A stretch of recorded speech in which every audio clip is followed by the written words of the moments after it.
A very warm welcome to the channel. In this video, we are going to continue with our Assam history series and we are going to do Medieval Assam. In the last videos, we have done about ancient Assam and questions that can come from there. We have done a video on MCQ. So today we will be continuing with the Medieval Assam history. From the Assam history point of view, Medieval Assam history is the most important part as the majority of the questions are always being asked from this section.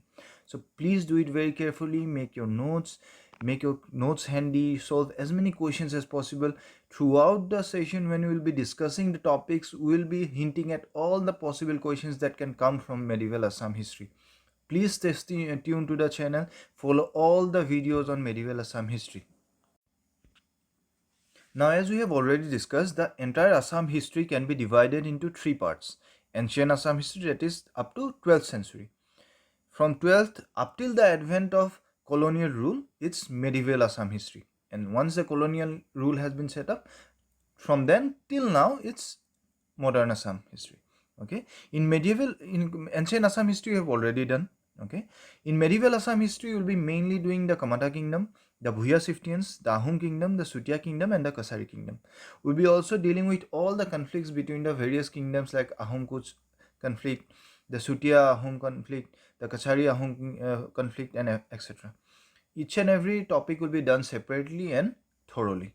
Okay, let's begin. Before beginning the history, medieval Assam history, I'd like to share one thing with you, is that whenever you'll be doing history or geography, it will be a very healthy habit if you can keep your map with you. Okay, this not only helps you in memorizing the facts, like suppose if I'm studying a history topic, if I get a mention of any place in it, if I can mark it on the map or just look at the map and see where the place is, it helps me in retaining the memory, retaining the fact. Okay, second thing, if suppose some of you happen to appear for UPSC or APSC mains, in any analytical question regarding history or any geography, the knowledge of a map and this kind of study is very helpful, and it helps you to add emphasis in your answers. Okay, now this is just a simple map of the Brahmaputra valley and the various tributaries. Why I have shown this is that because these rivers are very important. In earlier times, there was no man-made boundaries. Okay, usually the hills or the rivers are the boundaries between various kingdoms. Like the Dhansiri river here was the boundary between the Ahom kingdom and the Kush kingdom for the Kasari kingdom for a long time. Similarly, the Sankush river was the boundary between the Ahoms and the Mughals for a long time. So whenever we'll be doing this parts of the history and you get mention of these rivers, when you know the location of the rivers, it helps you in understanding the context and retaining the facts. Okay. Now, in elaborating the same thing, this is a more detailed map of Assam with various kingdoms and the rivers. See, one important thing here is that this map is pre-Ahom or the pre-Kush kingdom in kingdom of Assam. So here you will see towards the northeastern part, here you will see the Sutia kingdom or the Vidarbha kingdom, right? Once you come from here, you will see the Morans and the Borohis here. The Moran and Motok chiefdoms, they were not exactly big kingdoms, but they were major forces at that time. The Ahoms had to dominate through friendly measures in order to gain their foot in the Brahmaputra valley. Once you come down, you will see the Kosari kingdom. This river Dhansiri, as I have already mentioned, was a boundary between Ahom and the Kasari kingdom for a long time. Beyond that, there was the Khasia and Jaintia kingdom. They had conflicts between with the Kasaris and the Ahom for a long period of time. This will read during a course of medieval Assam. If you see from here, here is the Pragjyotispura. That is the center point of the ancient Assam, if you remember it, right?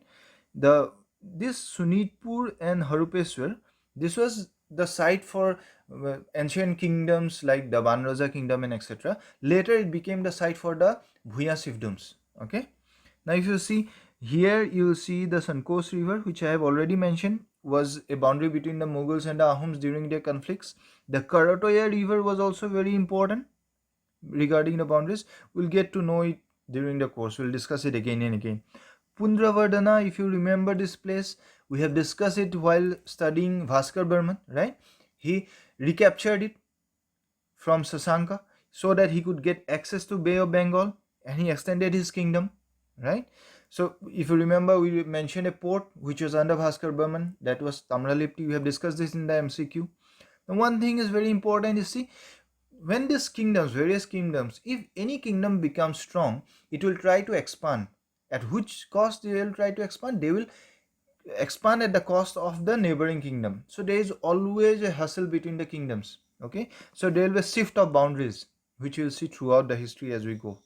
Okay, just have a look at this map, get an idea where these various rivers are located, which way the boundaries between various kingdoms we will get to know in our due course of the videos. Okay, so first, see, one more important thing was that the ancient Assam center of power was Pragjyotispura, as you know. Now during the 1200 1300th century, the Mughals, that time there was no Mughals, they were Muslim invaders from mainly Bengal who tried to occupy the Brahmaputra Valley. So what happened was that the Brahmaputra Valley rulers had to repeatedly confront them at war. So there was a need to fortify the place. Fortify মানে যেনেকৈ আমাৰ অসমীয়াত কয় আমি দুৰ্গ বনাওঁ, গড় বনাওঁ, পানী গড়, মাটি গড়, সেইটো fortification বুলি কয়. So those fortifications had to be done in order to protect our land from these invaders.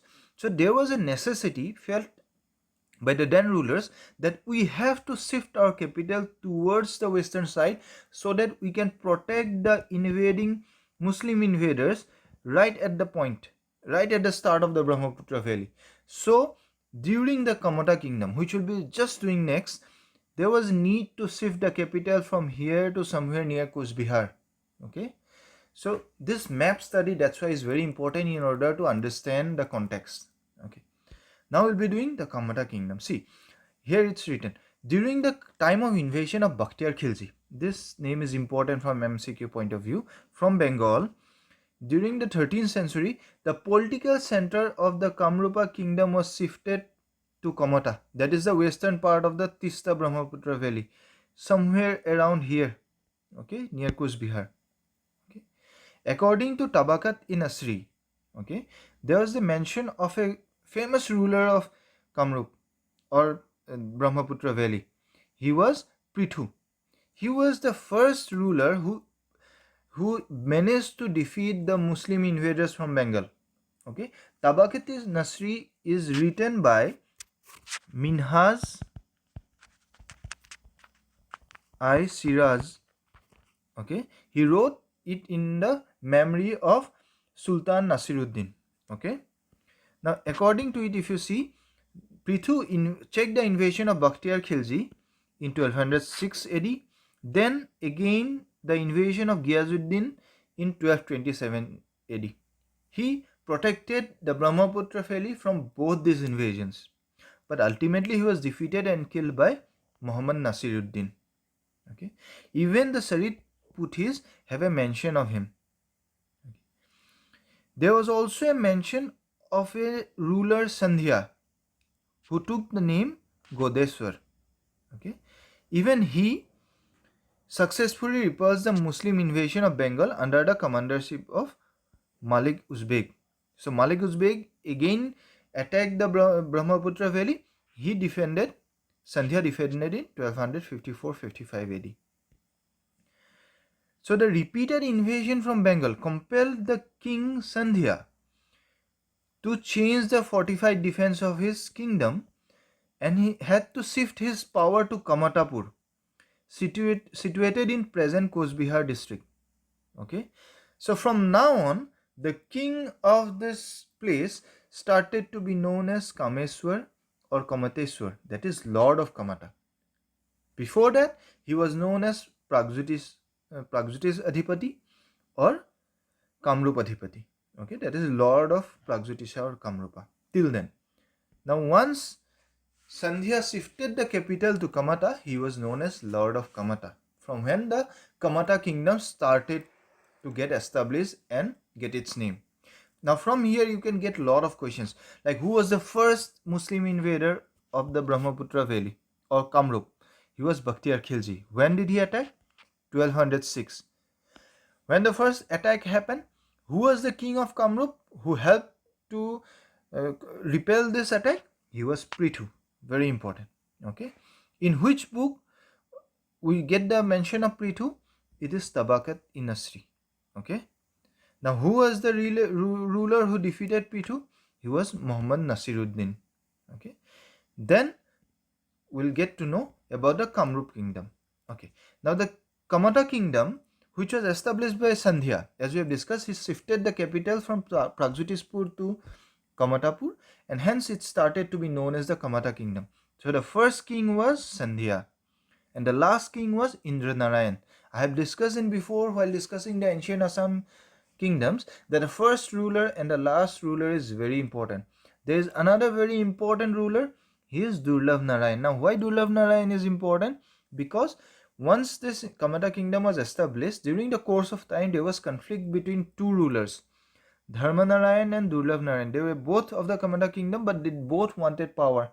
So ultimately what happened? The Kamata kingdom was divided.